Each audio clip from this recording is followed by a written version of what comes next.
اعوذ باللہ من الشیطان اللعین الرجیم بسم اللہ الرحمن الرحیم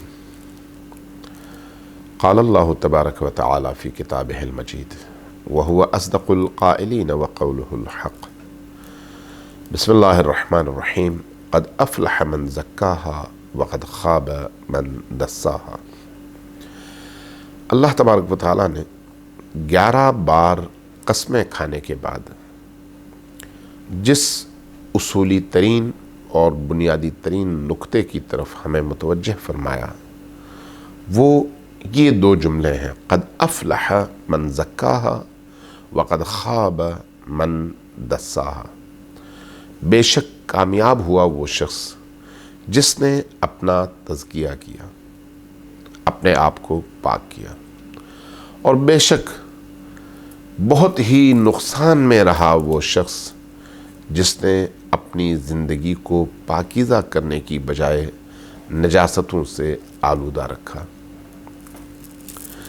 جتنے بھی انبیاء اللہ کی طرف سے زمین پر تشریف لائے، ان سب کی زندگیوں کا ایک ہی مقصد تھا، قد افلح من زکاہا وقد خاب من دساہا، کہ ان 2 جملوں کو بشریت اور انسان کے وجود کے اندر اس طرح سے زندہ کر دیں کہ ہر شخص ان 2 جملوں کو اپنی زندگی کا ہدف بنا لے۔ جتنے بھی انبیاء آئے، ان انبیاء کی بعثت کا مقصد ہی یہی ہے کہ انسان کو پاکیزہ کیا جائے۔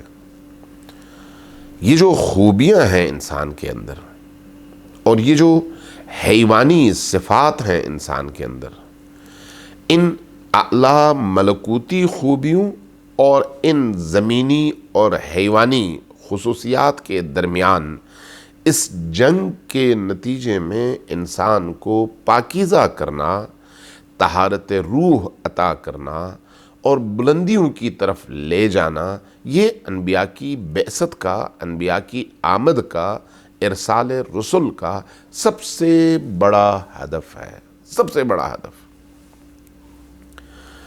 اس حوالے سے قرآن کریم نے بڑے خوبصورت انداز میں متعدد مقامات پر اس چیز کی نشاندہی کی ہے۔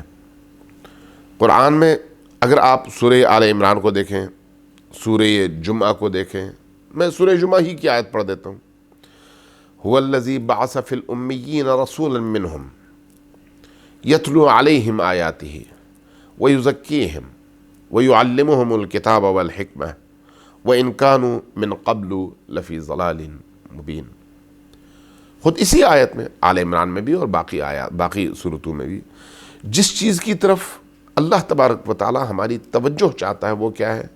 وہ یہ ہے کہ اللہ تبارک و تعالی نے تم غیر پڑھے لکھے، نادان اور ان پڑھ انسانوں کے درمیان تمہارے اندر سے ہی ایک ایسی ہستی کو اٹھایا، مبعوث برسالت کیا، بعث فی الامیین رسولا، ایک ایسے رسول کو اٹھایا جو تمہارے اپنے میں سے ہی تھا۔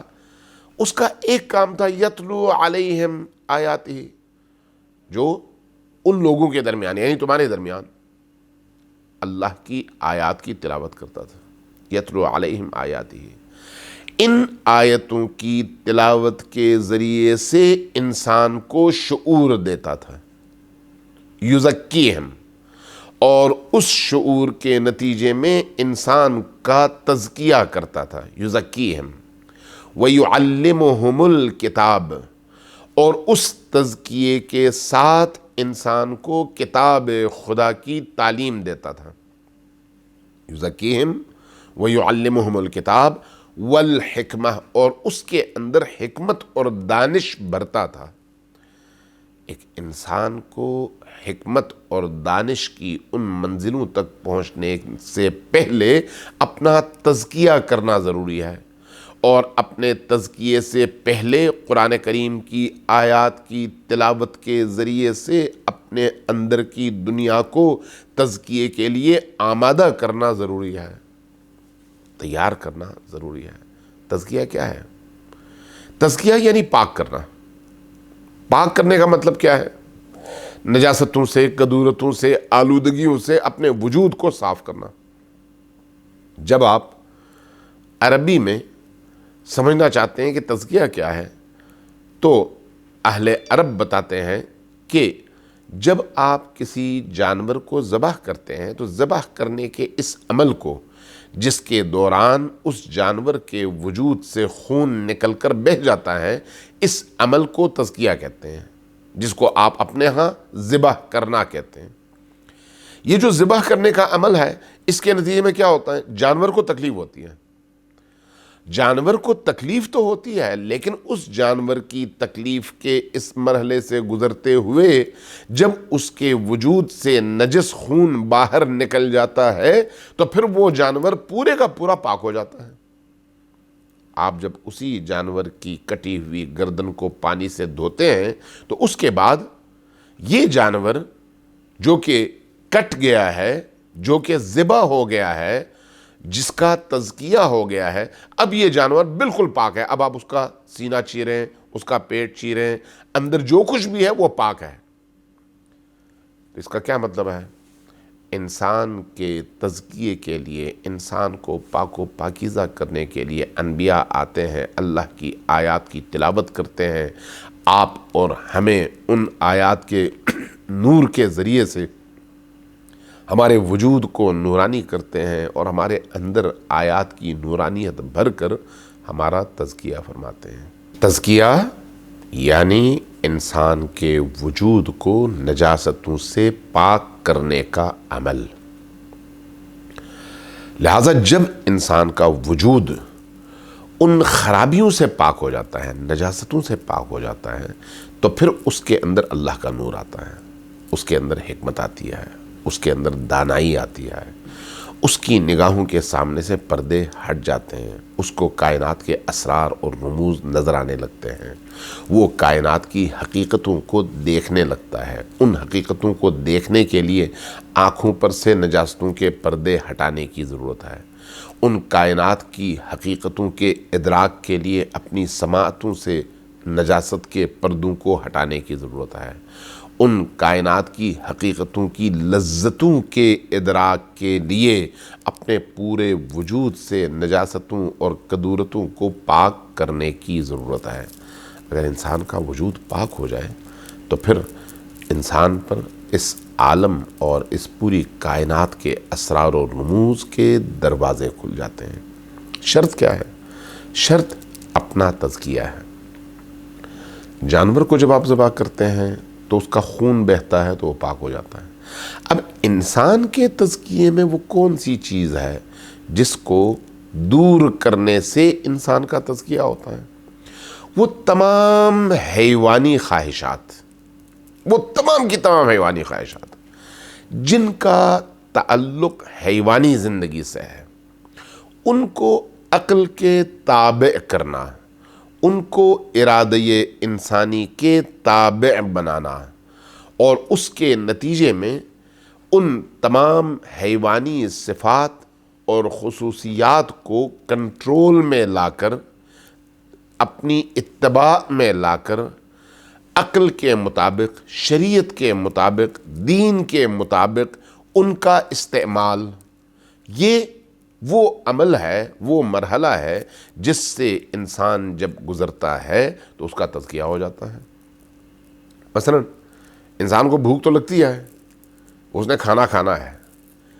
اب کھانا کھانا فطری ضرورت ہے اور حیوانی خصوصیت بھی ہے۔ فرشتے کھانا نہیں کھاتے، حیوان کھانا کھاتے ہیں۔ انسان کو بھی بھوک لگتی ہے، چونکہ بھوک لگتی ہے اس لیے اس نے کھانا کھانا ہے، حیوانی صفت ہے۔ اب کیا تزکیہ کا مطلب، تقویٰ کا مطلب یہ ہے کہ وہ کھانا کھانا چھوڑ دے؟ نہیں، یہ نہیں ہے۔ کھانا ضرور کھائے، لیکن کتنا کھائے؟ قرآن کہتا ہے کلوا واشربوا ولا تسرفوا، کھاؤ پیو لیکن اسراف نہ کرو۔ یہ ہے تزکیہ۔ کلوا واشربوا ولا تسرفوا، کھاؤ پیو لیکن اسراف نہ کرو۔ کھاؤ پیو لیکن حلال چیز کھاؤ، کھاؤ پیو لیکن طاہر اور پاکیزہ چیز کھاؤ، کھاؤ پیو لیکن کسی کا حق نہ ہو بلکہ تمہاری اپنی محنت کی کمائی ہوئی ہو۔ یہ کون کہتا ہے؟ یہ آپ کو آپ کی عقل کہتی ہے۔ عقل نے کیوں یہ کہا؟ اس لیے کہ شریعت نے عقل کو یہ سمجھایا ہے۔ اس اعتبار سے ان تمام حیوانی صفات کو عقل کے تابع کرنے کے نتیجے میں انسان تزکیے کی طرف بہتر طور پر آ سکتا ہے۔ اب اس کا تعلق صرف کھانے پینے سے نہیں ہے، بولنا اس میں شامل ہے، سننا اس میں شامل ہے، بزنس اس میں شامل ہے، معاشرتی رویے اس میں شامل ہیں، والدین اور بیوی اور بچوں کے ساتھ آپ کا رویہ اس میں شامل ہے، عام مسلمانوں سے آپ کے رویے اس میں شامل ہیں، یعنی آپ کا اپنے آپ سے اور اپنے غیر کے ساتھ، یعنی دوسرے انسانوں، نیچر، حیوانات، موجودات، اللہ کی کتابیں، رسول، انبیاء، فرشتے، ان سب کے ساتھ جو آپ کا بیہیویئر ہے وہ بیہیویئر اللہ کے دینی احکام کے تابع ہوں اور عقل کے مطابق ہوں۔ اس کے نتیجے میں آپ آگے بڑھ کر اس تزکیے کے مرحلے سے گزرتے ہیں اور آپ کی اندر کی دنیا پاک اور پاکیزہ ہونا شروع ہو جاتی ہے۔ یہی تقویٰ ہے، یہی تزکیہ ہے، یہی پاکیزگی ہے۔ تو اس حوالے سے انشاءاللہ تعالی جو ضمنی موضوعات ہیں ان موضوعات پر ہم اپنی اگلی نشستوں میں گفتگو کریں گے۔ والسلام علیکم ورحمۃ اللہ وبرکاتہ۔